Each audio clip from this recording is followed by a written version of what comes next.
We've reviewed your application, and your scores don't match your profile. What does that mean? He asked. It means you didn't earn them. They said he faked his SAT score. Said his essays were suspiciously advanced. Said his recommendation letters felt coached. No one called his teachers. No one checked the records. They just saw a black 17-year-old from East Richmond and decided it didn't fit. By Monday, his college offers were withdrawn. By Friday, the scholarship board sent a letter, review under academic fraud. Subscribe and tell us where you're watching us from. Jalen Morris was the first student from East Richmond High to get into 4 Ivy League schools: Columbia, Dartmouth, Penn Brown. It was supposed to be the best week of his life. On Thursday morning, he arrived at school in his favorite navy hoodie, carrying a folder full of acceptance letters. By third period, everything changed. The intercom crackled. Jalen Morris, report to the main office. He thought it was about the interview he had scheduled for the school paper. He walked in smiling. But Principal Brewster wasn't smiling. Sit down, Jalen. Jalen sat. The school counselor was there, too. And someone he didn't recognize, a man in a tan suit. This is Mr. Denton. He's with the District Academic Integrity Board. Jalen blinked. What's going on? Brewster folded his hands. We've been notified of discrepancies in your college application materials. SAT scores, written responses, and letters of recommendation. Jalen froze. Discrepancies? The college has flagged unusual patterns. And your scores, frankly, don't align with your GPA trajectory from freshman year. I earned those scores. I studied. I took prep courses. I worked for them. Brewster leaned forward. Jalen, we're trying to help you. But this doesn't look good. Did anyone assist you in taking the exam? Jalen shook his head. No. I went to the testing center on 14th Street. Room 2B. I checked in alone. You can call them. Denton spoke for the first time.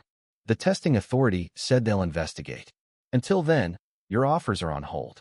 And your school-based nominations, including the Carter Foundation Scholarship, are suspended. You're suspending my scholarship? Pending outcome. Jalen's hands trembled. I didn't cheat. Brewster's voice dropped. I'm going to be honest. We've never had a student from this district score a 1530 on the SAT. Maybe it's time someone did. Or maybe it's time to be honest. The counselor looked away. Jalen stood up. You think I'm lying because I don't belong in your data. Because I'm not supposed to be smarter than your system. He turned to Denton. You're investigating the wrong fraud. No one spoke. As Jalen walked out, the intercom clicked on again. Attention, all scholarship interviews for the week have been postponed. By Monday, every school that had accepted him sent an update. Your admission has been paused pending investigation. Jalen stared at the screen. They weren't checking facts. They were erasing his future. Monday, 7:52 a.m. Jalen Morris sat in the computer lab, refreshing his email.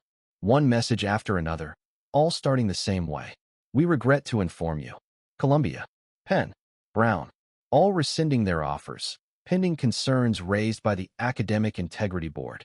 He clicked open the fourth. Dartmouth. Due to an active investigation by your home district, your application has been officially withdrawn. We invite you to reapply next year. Reapply. As if everything could be reset with a click. He closed the laptop. By second period, the news had spread. Did you hear? They say he cheated. Crazy how fast he went from top student to ghost. Ghost. That's how it felt walking through the hallways. Eyes followed him. Whispers multiplied. Even teachers stopped smiling at him. No congratulations. No nods. Only silence. At lunch, he sat alone. The chair next to him stayed empty. He tried to call the College Board Testing Center. Thank you for contacting verification services. Please note, current investigation times may take up to 30 days. He hung up.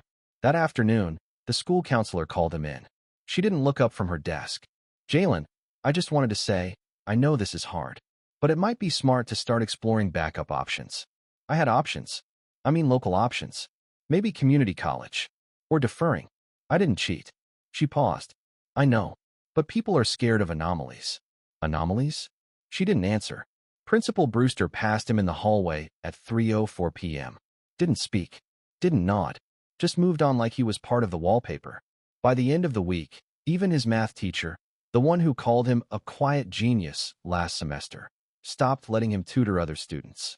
Until this is resolved, she said. Resolved? There was nothing left to resolve. He hadn't cheated. He hadn't lied. He hadn't used anyone's words but his own. But none of it mattered.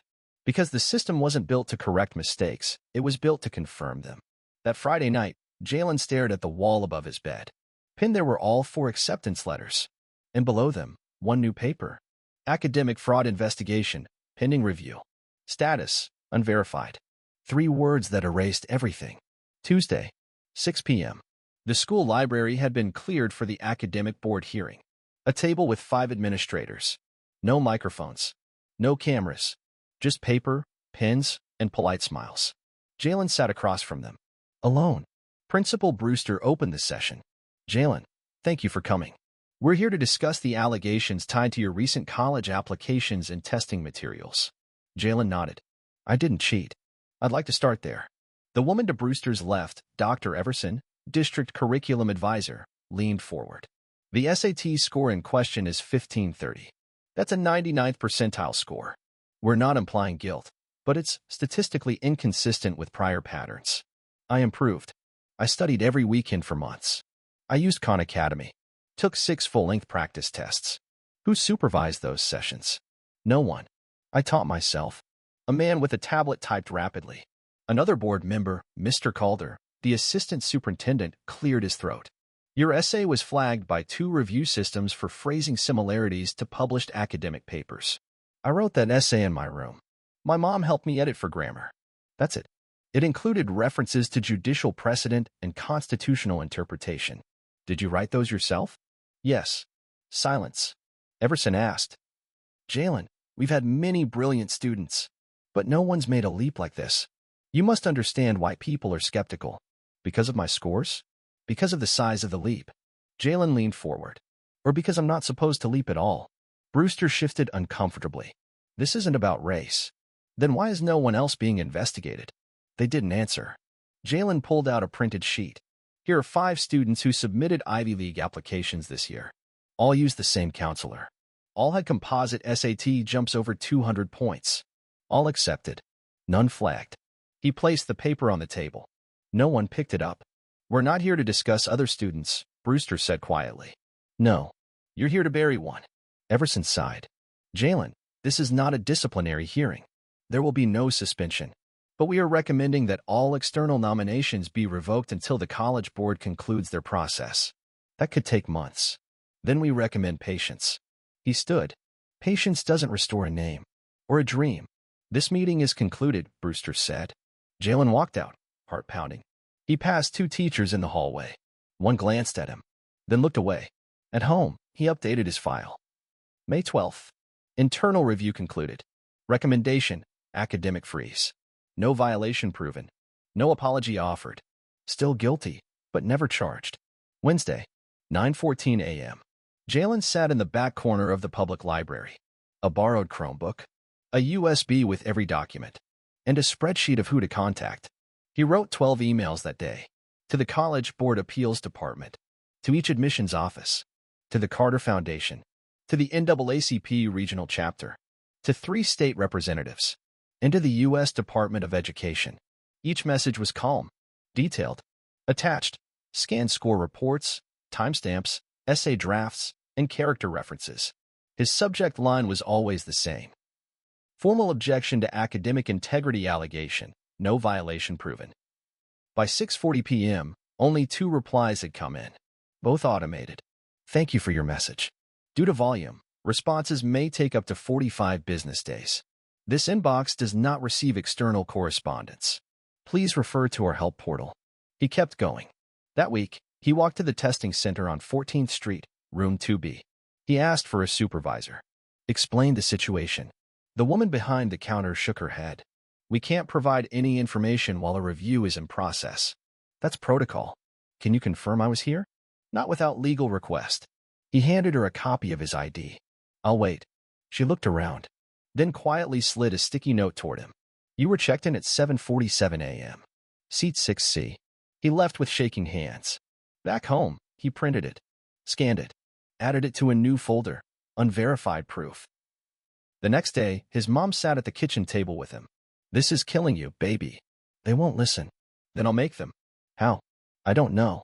But I'm not letting them write my story without me. Friday, he went to see Mr. Salas, his old debate coach. I heard what happened, Salas said. Then help me fix it. Salas studied him. You want this to go away, or you want it exposed? I want it recorded. They started working. Together, they drafted an affidavit. Structured like an argument. Lined with facts.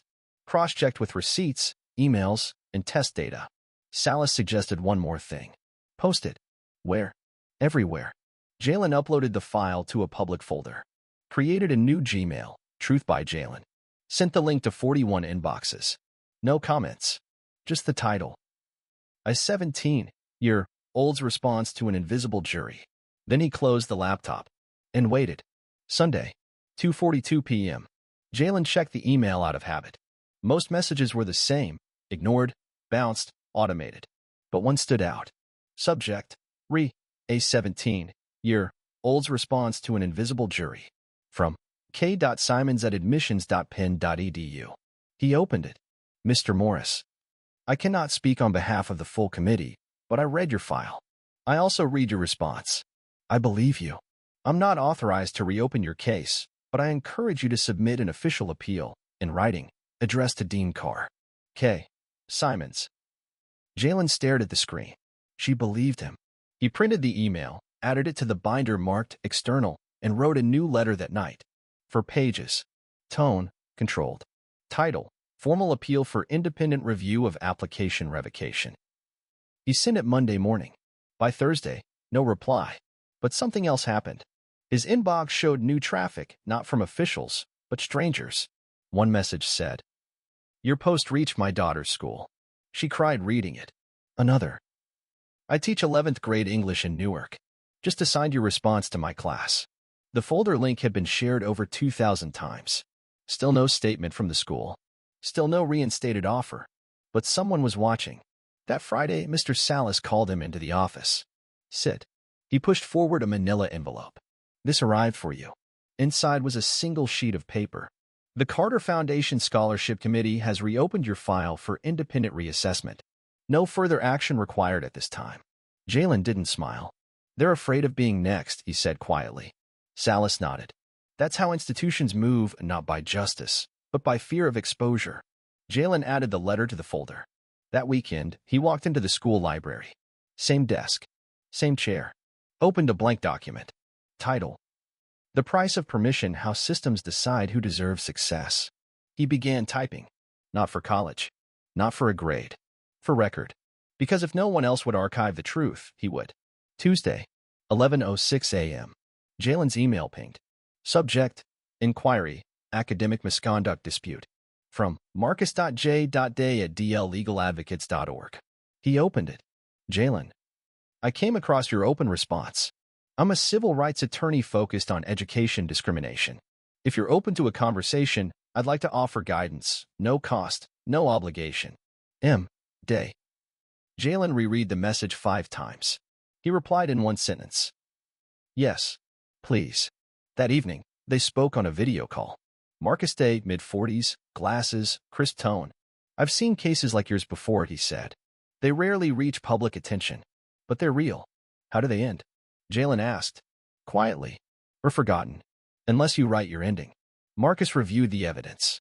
You did everything right. But this was never about evidence. It was about image. You mean race. I mean race. He continued. The system uses irregularity as a shield. It allows them to question anything without liability. Can they be forced to reverse? Not easily. But they can be made to explain. Marcus offered to draft a formal civil inquiry, not a lawsuit, but a legal probe. Most institutions will do anything to avoid written accountability. Jalen nodded. Do it. By Thursday, the first letter went out. Official letterhead. Legal tone. Sent to the testing board, all 4 colleges, and the district office. Subject. Intent to initiate civil review, procedural disparities, and academic disqualification. Attached. 48 pages of documentation. Jalen watched it happen, silent. Marcus said. This doesn't guarantee a win, but it makes silence expensive. By Monday, the school board requested a private meeting. Jalen declined. Instead, he uploaded the legal letter to his shared drive. Renamed the folder. No more whispering. Views jumped to 9,200. The next day, a counselor quietly returned his volunteer tutor badge. Said nothing. Just placed it on his desk. He didn't wear it. He kept it in his backpack. A reminder. Not that he'd been cleared, but that someone had finally stopped walking past him. That night, he updated his notes. Legal pressure initiated. Silence cracking. System blinking. Still no apology. Still no offers returned. But now, the waiting was on both sides. Wednesday, 3:18 p.m. Unknown number. Jalen almost didn't answer. Then he did. Hello? Mr. Morris? This is Dean Carr's office, University of Pennsylvania. My name is Dana Locke. Do you have a moment? He stood from the table. Yes. I'm reaching out informally. You submitted a written appeal. It was thorough. Jalen said nothing. She continued. We understand you're now represented by counsel. Please note this is not an official decision, but I'm authorized to ask. Would you still be interested in enrollment this fall? He froze. If admitted without conditions? Yes. Silence. Then she said, we are reviewing options. One would involve conditional reinstatement, academic probation, quarterly check-ins, and verified coursework. Meaning, I'd be treated like a risk. Meaning, we're considering giving you another chance. Jalen spoke slowly. I didn't lose my chance. You took it. She sighed. I understand how that feels. No, you don't.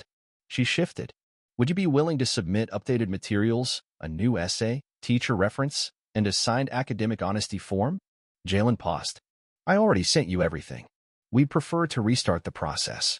Because you're not ready to say you were wrong. Another silence. I'll discuss this with counsel, he said. Of course. Please respond within 5 business days. The call ended. He sat down, heart pounding. Later that night, he called Marcus. They want me back, but on probation. Like I cheated. You don't owe them an acceptance. Only a decision. If I say no, I lose the seat. If I say yes, I accept their version. Or, you write your own. The next day, Jalen drafted a letter. Not to Penn. To his readers. They offered me a return. With strings. With suspicion. I said, thank you. But I'll apply again somewhere else.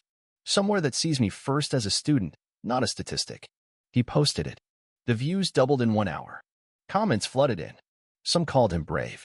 Some said he'd thrown away his shot. But one message hit different. I work in admissions at NYU. Your story shouldn't end this way. Let's talk. He replied with one word. Ready. Saturday, 11:42 a.m. Video call. Admissions director. NYU.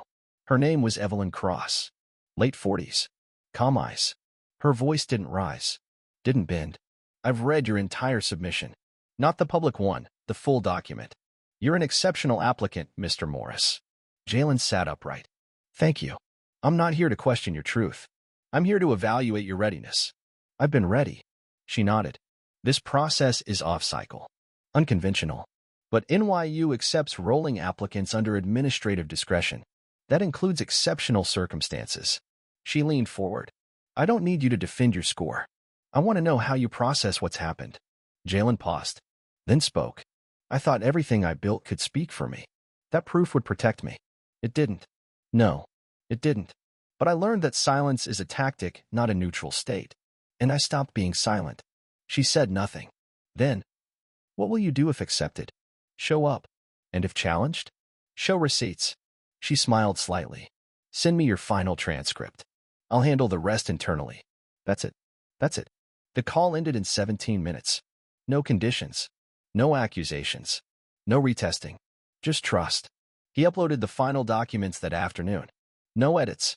No rewrites. No adjustments to match expectations. Then, for the first time in 2 months, he closed the folder labeled unverified. The next morning, he woke up to an email. Subject: NYU admission, administrative review decision. He clicked. Congratulations. You have been admitted to the fall 2025 class. Your voice matters. We're honored to have it here. Jalen didn't post it.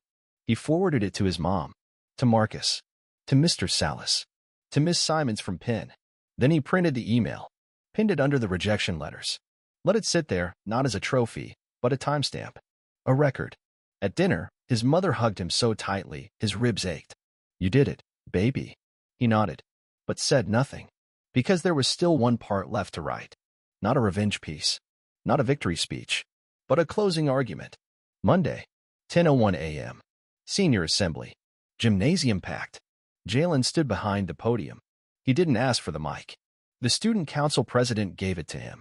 The principal sat in the front row, arms folded, face unreadable. Jalen opened his folder, held up the rejection letters, one by one. These schools believed a number defined me. Then they decided that number was impossible. He placed them down. No hearing proved I cheated. No witness said I lied.